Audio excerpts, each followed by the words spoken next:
मंत्री पद और मंत्रालयों को लेकर अपने मांग और प्राथमिकताओं की सूची बीजेपी के शीर्ष नेतृत्व को सौंप दी है।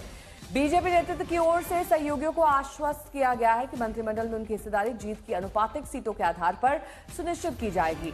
बीजेपी ने सहयोगी दलों से यह भी कहा कि मंत्री पद के लिए भेजे जाने वाले नामों में जातीय संतुलन, क्षेत्रीय प्रतिनिधित्व और सामाजिक विविधता का ध्यान रखा जाए ताकि सभी वर्गों की भागीदारी मंत्रिमंडल में सुनिश्चित हो सके। इसी कड़ी में बीजेपी महासचिव और बिहार प्रभारी विनोद तावड़े आज पटना करेंगे। साथ ही शपथ ग्रहण समारोह और बीजेपी विधायक दल की बैठक की तैयारियों का जायजा लेंगे।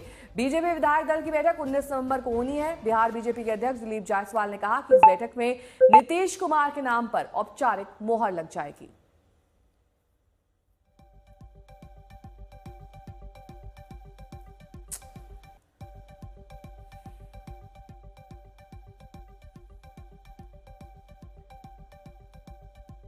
तो अब मंत्री पद का फॉर्मूला क्या, किसे मिलेगा मौका, ये भी देखना होगा। हालांकि सबसे दिलचस्प इस बार ये है कि पहली बार ऐसा है कि चिराग पासवान की पार्टी अब कैबिनेट में उन्हें जगह मिलेगी।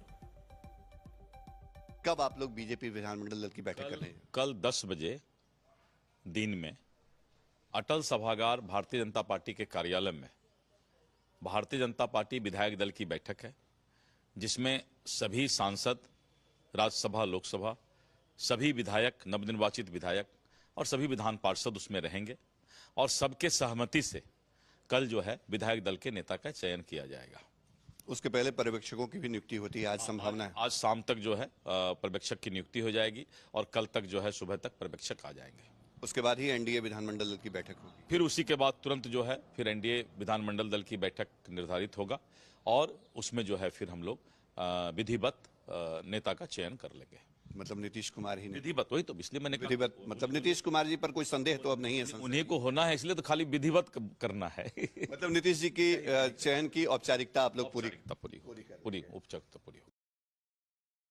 लेकिन क्या पूरे 5 साल के लिए नीतीश कुमार रहेंगे?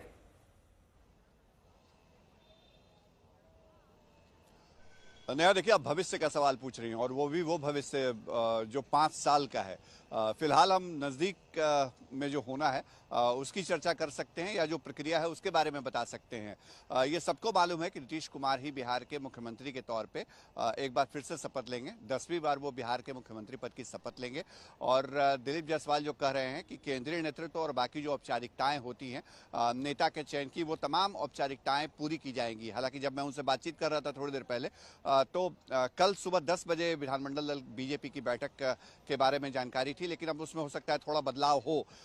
19 नवंबर को भी ये बैठक हो सकती है, क्योंकि 20 नवंबर को शपथ ग्रहण समारोह जो है वो तय है। फिलहाल हम तस्वीरें दिखाना चाहते हैं आपको। देखिए, ये मुख्यमंत्री आवास है, बिल्कुल ठीक सामने, जो हमारे सहयोगी नदीम दिखा रहे हैं। थोड़ी देर पहले नीतीश कुमार जो हैं वो यहाँ से निकले हैं और कैबिनेट की बैठक, इस वक्त की सबसे अहम जानकारी आपको दे दें, नीतीश कैबिनेट की जो मौजूदा सरकार है उसकी आखिरी बैठक मुख्य सचिवालय में शुरू हो चुकी है और अब जबकि बैठक खत्म होगी, चूंकि आज कोई बहुत एजेंडा नहीं लिया जाना है, नई विधानसभा का गठन हो चुका है, तो नीतीश कुमार अपने कैबिनेट को भंग करने और खुद इस्तीफे की मतलब इस्तीफा लेकर के वो राजभवन जाएंगे। हमारी ठीक दूसरी तरफ देखिए, ये राजभवन है जहां पर सिक्योरिटी अलर्ट हो चुका है। नीतीश कुमार ने कई बार ये सफर तय किया है। वो नीतीश कुमार मुख्यमंत्री आवास से कई बार निकले हैं। जब उन्होंने गठबंधन बदला तो इसी रास्ते से वो राजभवन में गए हैं, वहां इस्तीफा सौंपा है और फिर नए सिरे से नए गठबंधन में भी सरकार बनाई है और अलग अलग विधानसभा चुनावों के बाद भी नीतीश यहीं जाते रहे हैं।